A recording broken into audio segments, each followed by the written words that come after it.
obviously, because if they really wanted to win it, they'd put on a better team. So what I've seen of it so far, Nathan, it looks like Belgium reserves look slightly better than England reserves. And it's still scoreless, we should say, 33 minutes gone, which means it would come down to fair play and yellow cards. And Belgium have just had another yellow card, so they've had 5 in this tournament. England have had 2, so as it stands, England would win the group and Belgium would finish second, which could mean that England face a tougher route as they go through this tournament, that they could face Brazil in a quarter-final, whereas if they finish second, they would avoid that. And a lot of the talk has been about momentum, and England have started the tournament well, and if they can beat Belgium 3 wins out of 3, you've got a lot of confidence heading into the last 16, and then there's a realism of actually maybe it's an easier path to achieving something the other way. As a manager, how would you approach that? Do you just go and try and win every game? I think it'd be better trying to win the game, because we saw the system. I criticised the system. I still criticise the system of the too many, not enough midfield players on it. Now in the match tonight, actually they've a balance in the midfield. Loftus-Cheek is playing on the right side. You've got Dyer playing in the middle, not very well, and Delph on the left side. So this is a totally different team to the way that they're going to play in the next match, even in formation. But I think if you're in the competition, like there's nothing then that 1-2 matches won them well. Well, the first one they did, and the second one they won well. Just to go into this match and learn. You're learning from it all the time. Obviously, you're taking a bit of a risk for injuries and yellow cards. But I'd say, a couple of changes, no more. So as you say, you might make those 1 or 2 almost identical changes, a like-for-like switch, but you retain the core, you retain the system, exactly. And as compared to maybe what we're seeing, whereas you can probably just write this game off completely. Totally. You're not going to learn anything. There's nothing to learn from it, because, as I said, the 3 lads playing in midfield in relation to the team where only Henderson was the recognised midfield player. There's no comparison between this team that's playing tonight. There's no relation between this team tonight and what they have been playing. So, apart from the result, if they're bothered about the result at all, it's pretty meaningless for both teams, I'd have to say. Since you were on last Thursday night, they had that big win over Panama. Have you learned anything more about England and where they can go in this tournament from that win? Or are Panama just so poor? Not really. I thought Panama were poor. I know other teams played against them. I think the Belgium only beat them 3-0 or whatever it was. But they were poor. Now, what's come across, I think that they have obviously worked on their dead ball situations. The free kick they had that they scored from was very well worked, which is good. But I think in relation to what you want to learn from it, I thought, they were definitely 2 of the worst teams that play in the World Cup. And I don't want to be hard on them or take anything away from them, because, Germany were knocked out of it by what were regarded as lesser teams. But I honestly believe that Panama and Tunisia were the 2 worst teams in it, Nathan, no doubt. But they've gone on from there. So I don't think they've been tried yet, England. Obviously when they go into the knockouts, it'll be a different thing altogether. And I think they've been overhyped, which is natural. Like in England, it's the home place. They won 2 matches, won them well. But I think the look of the draw, the draw was lucky to them in that they actually didn't play Belgium in the first leg.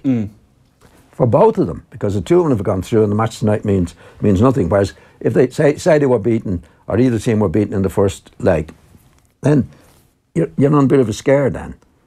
So you'd actually probably learn more about them. But it is what it is. But I think it's definitely made a farce of it tonight. Both managers have you can understand what they're doing. They don't want injuries. They don't want yellow cards and all the various things. But from our point of view anyway, it's not ideal. It's a bit of mockery. Because I think once the draw was made, this was picked as one of the standout ties potentially of the group stage. And so we're not learning anything from tonight. Definitely, there's no way that either manager is going to learn, in my opinion, anything from tonight's match. So still scoreless in that game, 8 minutes to go until half time. So the big stories of the last week, a week ago you were saying quite simply Argentina and Germany, really when you looked at it, probably just didn't have the players, and that was the issue above all else. Germany are gone, Argentina have hung on in there. What have you made of what's gone on with Argentina over the past week, where Messi, it almost looks from the outside as if he's taken control of this team? Well, if you go back to last week, Nathan, I said the manager's no good. There'll be murders in the dressing room after the match, which I think was the case. And the big change was obviously getting rid of the manager. I know he's on the touchline and that, but he's not picking the team. It's obvious that he's out now. And now we saw an Argentinian team actually having a go in the second match. We saw a different Messi scored one of the best goals I've ever seen from any footballer. The manner in which he took it, and he was obviously up for the game, and the Argentinians were up for the game.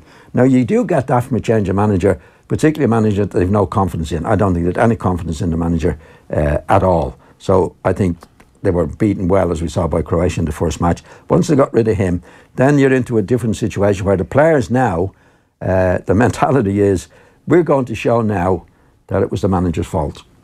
So we're going to have a go, which they did. Now, I think they're pretty managerless now, which is not the ideal situation either. It's better than it was under the old manager, because they weren't having a go for him, but it's not the ideal situation. But you did see an Argentinian team out there, Messi in particular, not doing what we know he can do, whereas in the previous match, Croatia, they'd no interest in it. But that was definitely down to the manager. So how does that work, say, from Messi's mindset, that he doesn't do it, particularly in that second game against Croatia? All right, he had opportunities in their opening match against Iceland, but then when he has more control, is he turning his back on the manager? Is he just deciding to do his own thing? Why wasn't that performance there against Croatia from Messi? Well, first of all, I don't think the team was right. You got the whole morale of the team. Messi is a big name. And I think he's looking and saying, what's this all about, right? And then he goes into the next match where the manager's gone, and now he's probably more influence on the players, because it's down to him. Like, Messi didn't suddenly become a bad player in the first match of the Argentina. He's had a really top class season in Barcelona. So I thought they brought this bad attitude into the tournament win. That hasn't just come about. Actually, they only just qualified, didn't they? They had a bad qualifying group. So I don't think they had any respect for the manager going into it, despite the fact that they qualified. And it soon shows, and I think it showed in the first match, and particularly against Croatia, where this is not working. They had no confidence in the manager. Get him out of the way. We don't know how much Messi actually has taken over. Might not be him. You know, it might be somebody else that's taken over, which is not a good situation. But it certainly created an atmosphere, obviously, in the dressing room. We're going out to have a go here today. That's your starting point, which they did. And I think Messi played brilliantly in the match, scoring the goal that he did. Can you talk to us about the goal then, which you say you feel was one of the greatest you've ever seen, and it's been a World Cup of great goals. But what separates that technically? What was so good about what Messi was able to do? Well, anybody that watched it now, I'm sure you watched it as well. It was a long ball, taken first time with his thigh. His second touch was knocked in front of him perfectly, and apparently, so I was talking to somebody today. From the time he touched the ball to the time he put it in net, his pace increased, his speed increased from his first touch to putting the ball in the net. Okay, so he's not slowing down to control the ball. It shows balance, it shows technique, it shows an intelligence. And don't forget, it was on his right foot. It wasn't on his left foot. And he put it away brilliantly. Like, technically the first touch is brilliant, to take it the way he took it. And to put it in control, the ball in control, for his next touch, which was brilliant, to set it up. All the time going away from the defender. Don't forget, the defender is not having to worry about the ball. He's only have to worry about... Messi has to judge the ball, judge his first touch, judge his second touch, and make more space between him and the defender to put it in the back of the net. So technically, absolutely brilliant. So a large part of the brilliance then is almost before he touches the ball, that making sure he times his run, that he's not having to break his stride, that he can take it, he can increase his speed, pull away from the defender. Well, what happens with great players like Messi? Great players think quicker than anybody else in any particular situation like that. And I think I might have mentioned it before, Nathan. They don't worry about the control. See, if you're playing against, and I was playing, not me, big fellas, the control wasn't that great. So all their concentration is, how am I going to control the ball? What happens with the great players like Messi? They take it for granted that they're going to control the ball. So now they're thinking of something else, because you can't think of two things at the one time. So while that ball's in the air, he has a picture in his head of what he's going to do. before the ball gets there, right? He has this vision in his head. He's going to take it on his thigh and to knock it forward and to get it. He'd be thinking of all that because he's not thinking about how am I going to control that ball. So his mind is free. You know, and I keep saying you can't think of two things at the one time. If this fella, say it was somebody else in that position whose control wasn't good, his head would be full. How am I going to control this ball? That's the big thing. Without it bouncing away from me. Without it bouncing away, without doing this and that, because he's not capable of doing it, right? So even if he did touch it well, if he did by chance touch it well on the first touch, he wouldn't get the second touch because his head would be full of, oh, I've done well to do that. Whereas Messi's head would be clear, this is what I'm going to do. I know I'm going to do it. So his mind is clear. By the time while it's in the air, I'm going to take this on me thigh, knock it forward, and he'd have a picture in his head before he did it. So in terms of the type of player, the level of greatness you need to have that sort of clarity in your head where it's just second nature, are we talking 1 and 2 players of a generation can do that, or are you looking at World Cup games and Premier League and think actually there's 1 or 2 guys on the pitch in every game that have that level of ability? They'd have very few. Very few would have his ability. They'd have their own abilities. Like like Vardy is a good player and Kane is a good player, but they'd be well below Messi's technique and brand. These guys are geniuses, and it's all about controlling the ball. Like before the ball comes to Messi, for example, now that's a perfect example. His head is clear what he's going to do because he's not worried about controlling the ball. Now, again, I'm repeating myself. That sets your mind free to think of something else because you can only think of one thing at a time. So you can think about where you're going to place it in the goal. Yeah. So he's thinking, well, I know how I'm going to control this. This is all happening very, very quickly, and this is what makes these players such great players. That they're ahead of everybody else in what they want. He knew what he was going to do before. Now, the next thing he's got to do is do it, which is control it the way he did. But he wouldn't be worried about how am I going to control it. Whereas a player of lesser degree would be worried, this ball's coming in the air. It's very awkward. How am I going to control it? So his head is full of that. How am I going to control it? Not what am I going to do when I control it. That's the difference with Messi and these great players. Yeah. So Messi receives the ball in the middle of the field with a lot of people around him. He's thinking he knows the control is there. Not thinking about that. So he's tight. The ball comes to him in a tight situation. But he's thinking about the next move. Bad players haven't a clue what they're going to do when the ball's coming because they're worried about controlling it. So they're slow thinking. They get it. They're really concentrating on controlling it. Somebody comes in and nicks it from it. If you see Messi in a tight situation, the ball comes to him. It's just not thinking of anything else. What am I going to do when I get the ball? Yeah. The control is gone. Yeah, it's great to break it down like that. It was a stunning moment. It was brilliant. Brilliant. One of the best goals technically I've ever seen. Right. That good. Yeah. Yeah. 5-3-1-06. And on his weak foot, Nathan, as well. His weaker foot. And he's still there, and we're going to get to see him again on Saturday as Argentina play France. We'll chat about that and some of the other big stories of the last week next. 53106 is the text. John Giles live in studio. Off the ball on News Talk.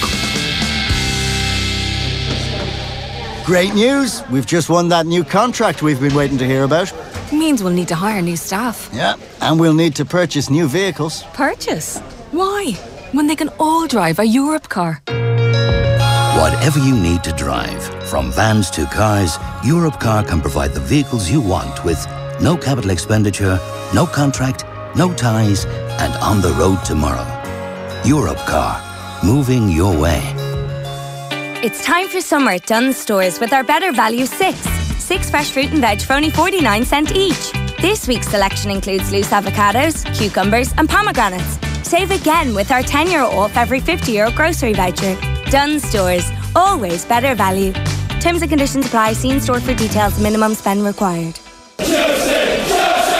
It's It's one of the great London derbies and it's coming to Dublin. Arsenal versus Chelsea, Aviva Stadium, Wednesday, August 1st. See the stars of two of the Premier League's leading teams as they do battle in the International Champions Cup. Tickets on sale now from ticketmaster.ie. Booking fee applies. Don't miss out. Get your tickets early. Arsenal v Chelsea, August 1st. Kick-off 8:05 p.m. From our nation home to our island homes, from state homes to grow your own homes, from a lack of homes to our digital home, from fictional homes to homes that inspire. 18 talks on the subject of home, with 43 speakers that include activists, architects, reporters, artists, academics, poets, writers and a statesman. First Thought Talks at Galway International Arts Festival, July 16th to 29th. See giaf.ie for full details. Supported by the Arts Council, Fáilte Ireland, Ulster Bank, NUI Galway and Galway City Council. Proudly supported by News Talk. Enjoy summer with sizzling deals on Nespresso machines at Harvey Norman. Get the new Nespresso Latissimo 1 coffee machine by DeLonghi for just €239. Or get the Nespresso Inicia coffee machine by Magimix for just €59. And right now, when you purchase selected Nespresso Inicia coffee machines, you can get a free Aerochino milk frother when you purchase 150 capsules directly from Nespresso. For more great savings on Nespresso machines, visit Harvey Norman, in store or online. Go, Harvey, go! Supermax told us their ice cream, made from 100% Irish dairy, is absolutely delicious. We decided to find out. We asked Jane to describe the new salted caramel and pecan ice cream swirly. Right, we wanted Tom's opinion on the kiwi and strawberry sundae. Any luck with Paula's strawberry twist experience? Well, there you have it. The indescribably delicious Irish dairy ice cream range at Supermax. I needed this van in a hurry. Europcar did the business. Europcar can provide vehicles with no capital expenditure, no contract, no ties, and on the road tomorrow. Europcar, moving your way. Off the ball. This is News Talk. You're very welcome back to Thursday's Off the Ball. More to come from John Giles in a moment. But first, we are all this week gearing up for the Dubai Duty Free Irish Open, hosted by the Rory Foundation. This year, it's at the stunning Ballyliffin Golf Club on the Inishowen Peninsula from the 5th to the 8th of July. This day next week, it all gets underway. Dubai Duty Free has 2 Pro-Am places on one of their teams up for grabs. So you'll have the chance to play alongside a pro golfer and Off the Ball's Joe Malloy on the challenging Glashidi course at Ballyliffin. The prize also includes accommodation the night before at the nearby Strand Hotel in Ballyliffin, all courtesy of Dubai Duty Free, who are also providing corporate hospitality and lunch overlooking the 18th green. Tonight we're giving away a pair of tickets to a day of your choice at the Irish Open, and you'll be in the running to win that spot in the Pro-Am as well. To be in a chance of winning, just identify the golfer involved in this iconic golfing moment. No, this really is beyond a joke now. He's gone gaga, because this is quite... I've never seen anything like it before, and to attempt to hit the ball out of there is pure madness. Because he could hit the wall, go back in, the ball could hit him, he could end up not finishing in the top 20. If you know who that is, text your name and answer to 53106 for 30 cent, and we will announce the winner later on in the show. So John Giles still with us. England 0, Belgium 0 is the half-time score in their group game. The other big story with Argentina survival is Germany, the defending champions, going out. Still a week on, looking at them, was it simply that the players weren't good enough? They weren't good enough. I don't think they were good enough going into the competition. They weren't. I don't think they were playing well. They didn't play well in any of the games. As we know, Mexico beat them early on, and probably deserved to beat them. They just weren't good enough. They didn't have any players. Like, looking at them playing, Nathan, any players they had wide, they didn't have one player that could take a player on. Having left Leroy Sané at home, the outstanding winger in the Premier League last season. Well, he could do that, funny enough. But anybody had playing, and when you've got a situation like that, especially with the fullbacks that are coming forward nowadays, the good play usually ends up with somebody wide, say 30 yards from the goal. Now you've got to do the damage. After your good play to get it to him, you've got to do the damage. He's got to be taking somebody on, right? Now what happened with all the German players, anytime they got to that position and played it out wide, they were coming back inside and starting all over again. So they never posed a threat. Like, if you take them an example, say to Brazil, where you got Neymar wide on the left, like, the good play ends up at him, But to be fair to him, he hasn't played as well as he can play. But he's always going to take somebody on. That's the end product of the good play, getting it out to him. So it's no good if Neymar then pulls out of it, gives it back to the midfield player again, and you're back. Like that's, you have to have somebody taking somebody on. And in Brazil's case, in relation to Germany, they've got Neymar, Willian, Silva, as it comes on. They can all take, once they get out in that position, that's the idea of getting it to them. That's what they're good at, you know? And that's where it creates the danger. But Germany had nobody doing that. If you go back, look back on them, Nathan, every time it was played wide after good play, they stop, come back, start all over again. So obviously it doesn't pose a real problem for the defenders. So is that simply an ability of the players selected, or is that there's not enough energy in the team? That the main accusation that's been put against this team is that they were arrogant, that they were taking things for granted coming into this tournament. I wouldn't say that. I mean, you can always say that in hindsight. I think they had to go, but you made the point there. They didn't have anybody to do that. Now, they mustn't have had anybody in the squad, but they left Sané behind, who can actually do it. The teams that weren't such good teams, as long as they had the men back, Nathan, then you have to take somebody on, no matter who it is. And they didn't have anybody. You know, you see, is Colombia? Yeah. The right winger, Cuadrado, that played in England. Like, he's a bit brainless at times, but he's played against. And is that incredibly easy to defend against? Yeah, because you're not movement. There's nobody beating anybody, so you've always got players behind the ball, and it makes it easier for defenders. Like I say, with Brazil. But now that they have improved, like they've got Neymar doing, who's very good at it. Once he gets out on that left side, Willian can do it, Silva can do it. Maybe Coutinho is quite good at taking somebody on. Somewhere along the line, you have to do that, you know? So by taking someone on, even though you're giving the example maybe of Neymar and Cuadrado, it doesn't necessarily need to be your traditional out-and-out winger sprinting 20 yards, skipping past two people. It can be just somebody like Coutinho or Iniesta, a little injection of pace, goes past one guy and asks a different question. To be fair to Brazil, they have the play. Neymar's going to play in that position, Willian's going to play, and Silva's going to play in that. They know that's what they're in the team for. But you have to have those players to put in the team. Like in Germany's case, what it looked to me, I didn't see one player as an attacking player to be able to be in the team to after a good play to take anybody on. And if you're not doing that, then you're not going to be. It's very difficult to score goals. But they weren't all around. They weren't good, Nathan. They just weren't good enough, Germany.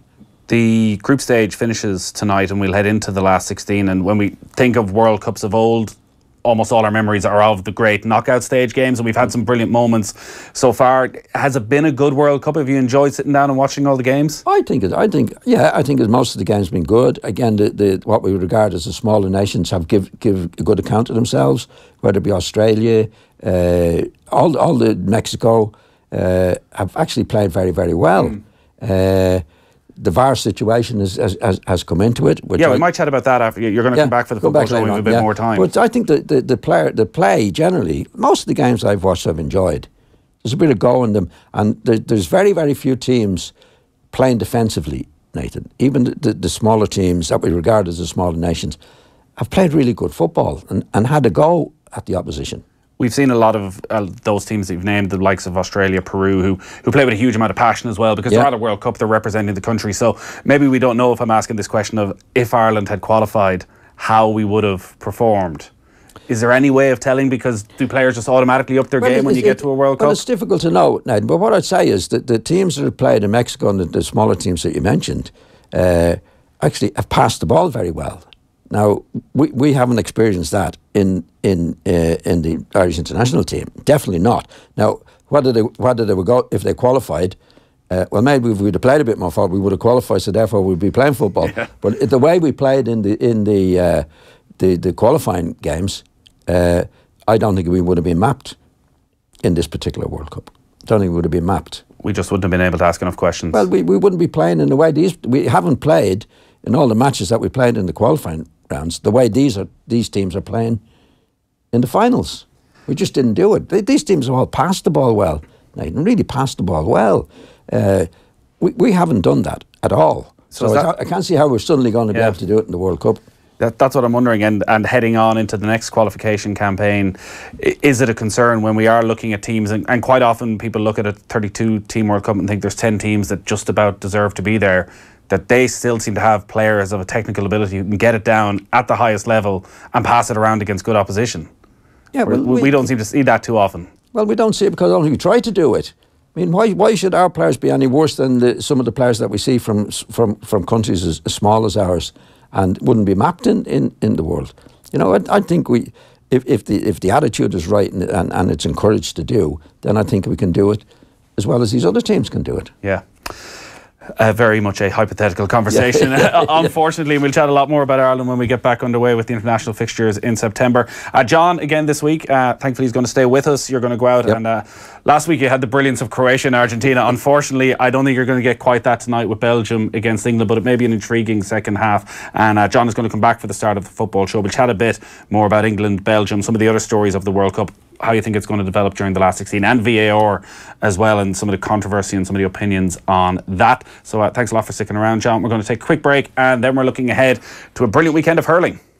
Join the conversation at newstalk.com. A new car doesn't have to cost the earth. Ford's eco-technology maximises efficiency and minimises emissions, which is not just good for the environment, it's good for your wallet too. And to save you even more, if